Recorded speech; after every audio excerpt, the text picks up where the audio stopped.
Hey guys, it's Rêve, and today I'll do a deconstruction on my single Fallen. I'll go through some of the gear that I've used and show you some of the techniques I've used while mixing, and just show you some soloed groups and tracks so you can get a better understanding on the song and just a better listening through the mix. Right now we're in my home studio, and this is where the song was recorded, mixed and mastered. Well, almost everything. The vocals were done in my university just for Fallen.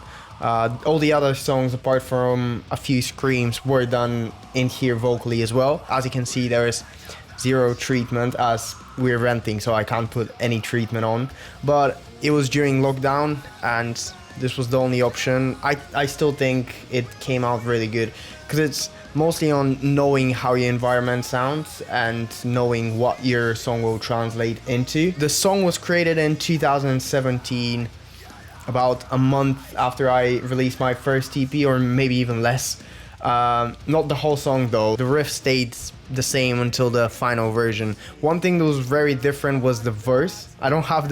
Sadly I don't have the version to show you right now, but the verse was a bit more ambient. I can show you a demo from 2018 though. This is the first demo in the final form of the song, or almost the final. It doesn't have vocals in, but here is just a snippet of it.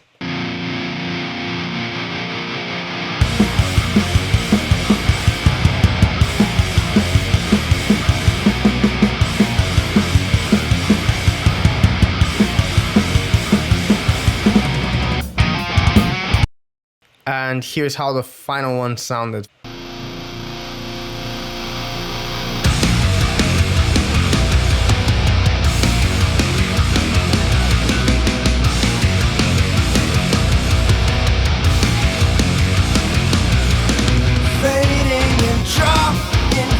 So yeah, here's the mix file.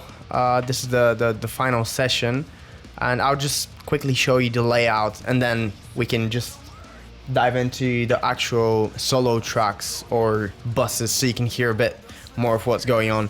But basically, I group my tracks, then subfolders. All of it is going. This is something I took from Dan Kornev, but I doubt he is the only one using it. All of the tracks are going into 3 buses. One is the instrumental bus, which is for drums and guitars. One is vocal, and some of the synths like pianos and whatever can go in the instrumental as well. One is vocals, and this is all screams and other vocals. And then the third one is effects, which is for sub drops and effects with impact that might crush the compressor otherwise. And what I do with those 3 is they will have their individual processing, which most of the time would be just a simple compressor. As you can see, I have different ones on the instrumental and the vocals. And the idea behind it is you want to compress, if you want to compress your vocals harder to be more pinpointed than the instrumental, you can do it this way. And then with the sub drops not having any compression, this means if something explodes, the speakers won't be destroyed. All of these 3 go into the master bus, and I do a top-down mixing. I've worked like this for years now, which is I just have a compressor on here, an EQ, a master EQ, and then I would have a clipper and a limiter. So I would kind of simulate what the master of the track will sound like, and this way it's just easier for me to make decisions and know how it will sound in the end. Obviously those 2 are going to be disabled before we hit the mastering stage. This is not the final master. I have another project that would be the master, but they're just simulating how it will sound, and it's easier for me. So let's start with drums. Usually when I'm mixing, this is the first thing I start with after I've done the initial balance, so it makes most sense. Drums are 100% programmed. There is no human element in it. They were done with Superior Drummer 3. I've been working with Tune Track Superior Drummer for quite a few years now, and on this specific sound, the main drum kit is Bob Rock's Tune Track library. I forgot the name, but it's amazing. If you haven't, check it out. This is the main sound, and then all of the one shots are from Drum Shots Daniel Bergstraat. I think on all of the songs in the EP, I used his samples to reinforce the kit. But yeah, here's how it sounds, just the drums on their own.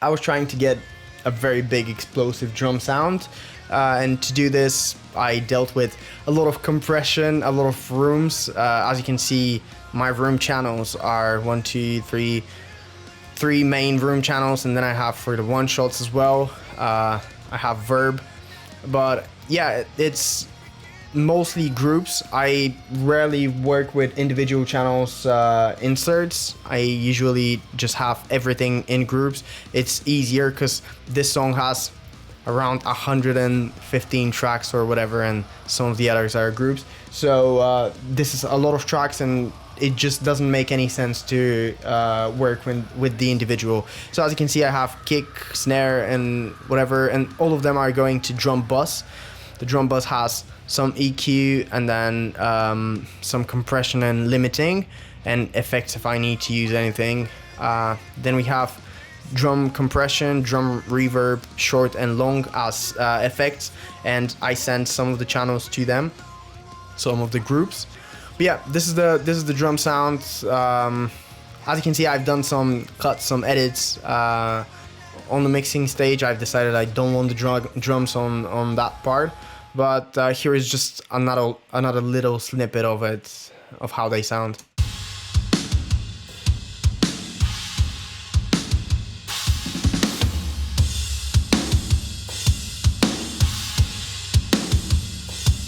Those are the drums, so let's go to the guitars. Guitars are...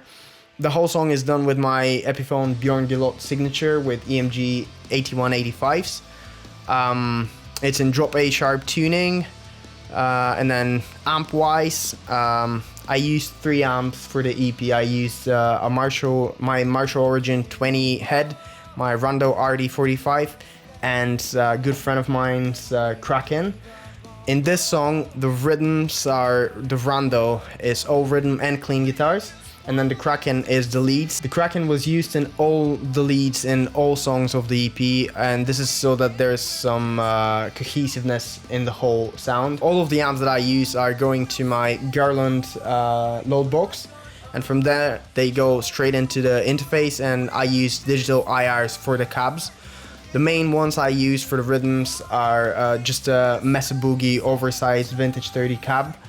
And then for some of the dubs in that song, I used an angle cab, because I'll show you, but the guitar dubs are way more scooped than the actual rhythms. But let me just play you all of the guitars with the bass.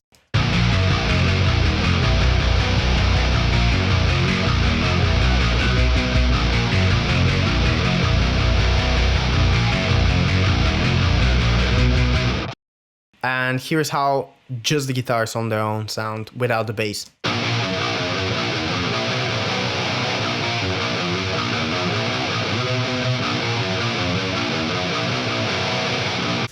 I tried to work with techniques that I've learned from David Bendet on this, where the bass is a big part of the guitar sound. I'm trying to create one big instrument. So as you can hear, when I drop the bass, a lot of the tone is gone and you have just some thin guitars, but the whole picture is what's important. And then some of the parts have, as I said, quad guitar tracked, so they have dubs like this one. And in there, the dubs sound like this.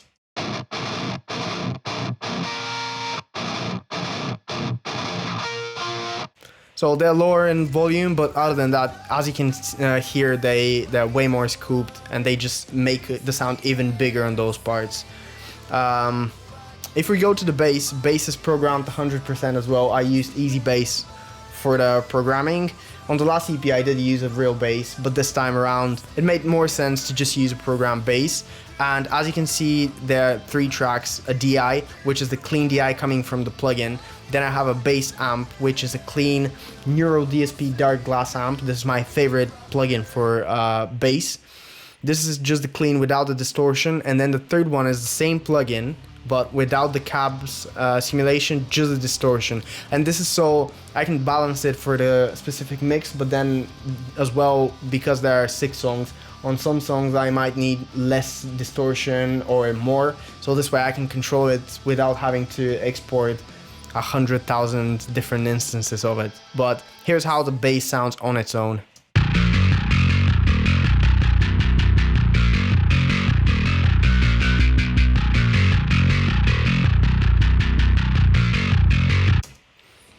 And then we can go to the leads. The leads, as I said, are only with the Kraken, and here's how some of them sound. This is, for example, the second verse.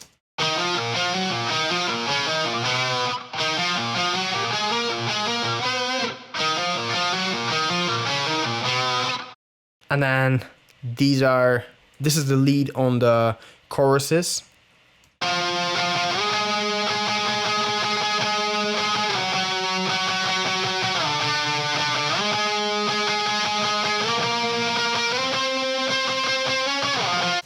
Another cool thing is it has kind of like a solo. It's not really a solo, but there's a small section after the breakdown that sounds like this.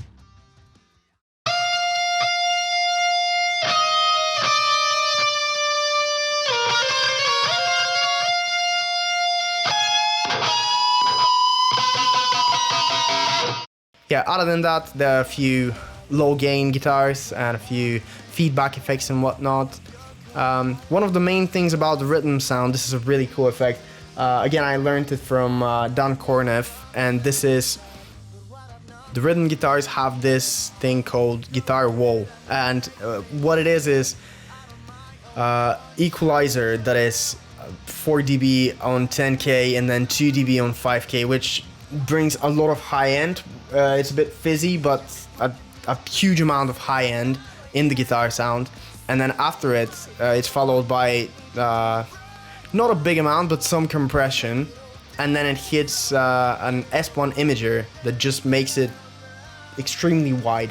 And basically I've tweaked it so if you listen it on a mono speaker, you won't be able to hear it, as it will cancel itself. But on the stereo mix, what this does is it adds wider depth for the guitars, and I can show you how it sounds with and without it.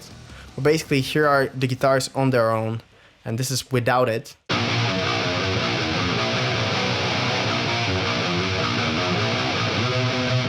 And this is with it.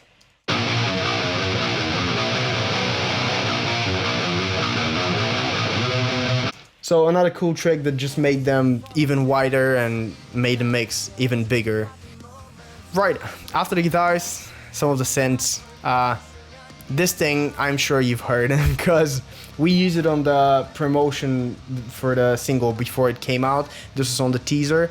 The piano that you heard on the teaser is actually in the song, and this piano is on all of the verses, and it sounds like this.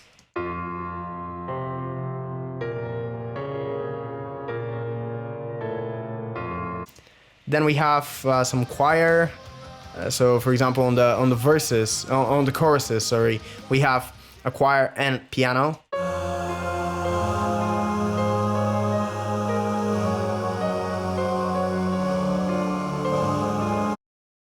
Other than that, we have a few piano raisers, different raisers, bass drops, just to make it more interesting. And in the end, we have a bit of a random synthesizer, but I think it adds a lot to the song. This is just for the end riff section.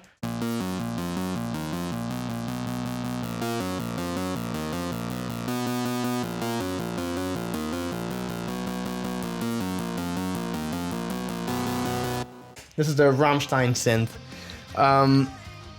Yeah, it's pretty straightforward. I have just some verb, EQs, compressions and whatnot on the pianos, but it's simple, nothing too crazy on there. And then if we go to the vocals, quite a few vocals.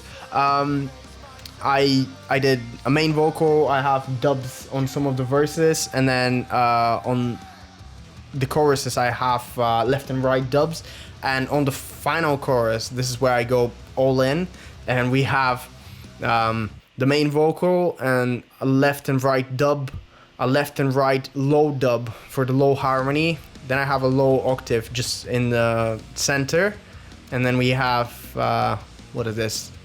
4 sets of harmonies. Some of them are just melody harmonies, and others are with the actual lyrics.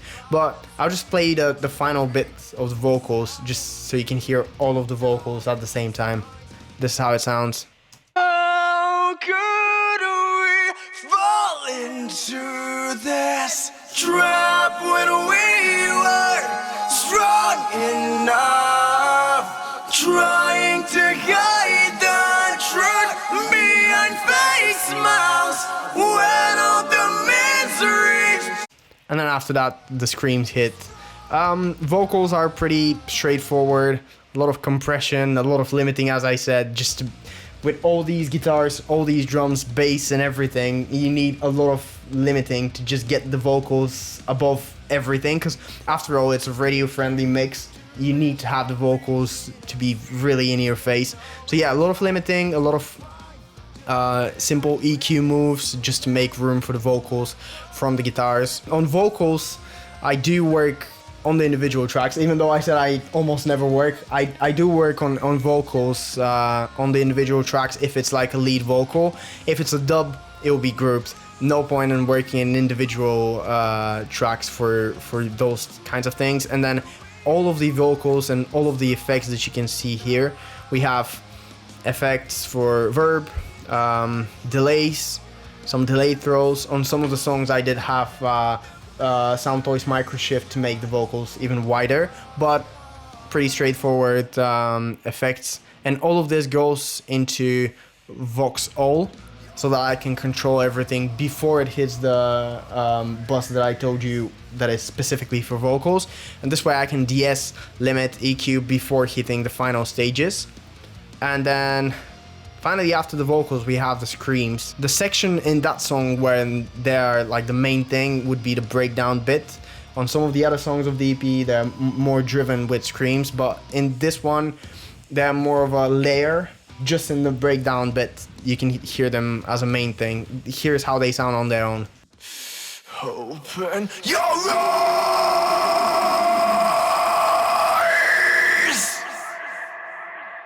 So as you can hear, we have a main scream, a left and right dub, and then left and right low growl type of scream.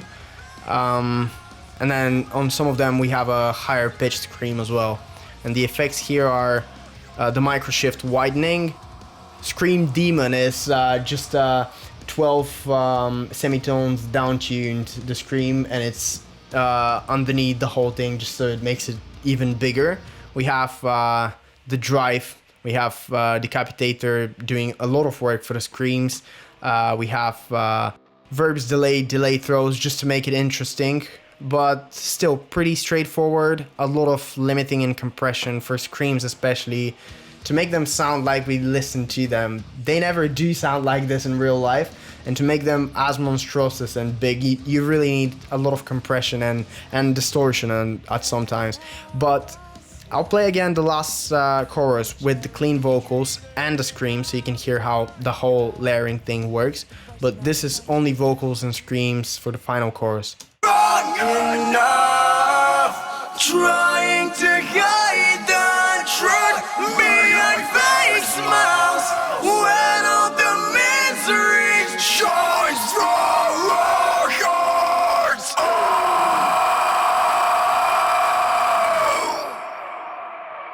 Yep, this is the final bit of the song with all the vocal layers. As you can hear, there's a lot of things happening. You have quad tracks of guitars, lead guitars, bass, drums, I don't know how many tracks of drums, and then vocals. But I think this is what you need to have like a bigger, more impactful mix. Obviously, it's harder to mix when you have so much stuff going on, but I think the end result just sounds the way it should.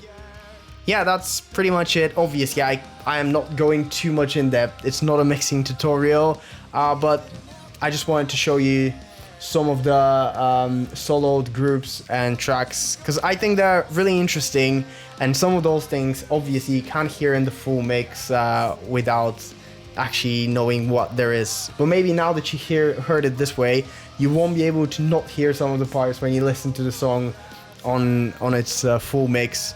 Yeah, tell me in the comments what you think. If you would like any other deconstruction on any other songs from Breaking Point, keep streaming Breaking Point EP, keep streaming Fallen, watch the official video again. I really appreciate all the support. It's been mental the last month. And yeah, thank you for watching, thank you for sticking around to the end of the video, and that's it for today. Bye.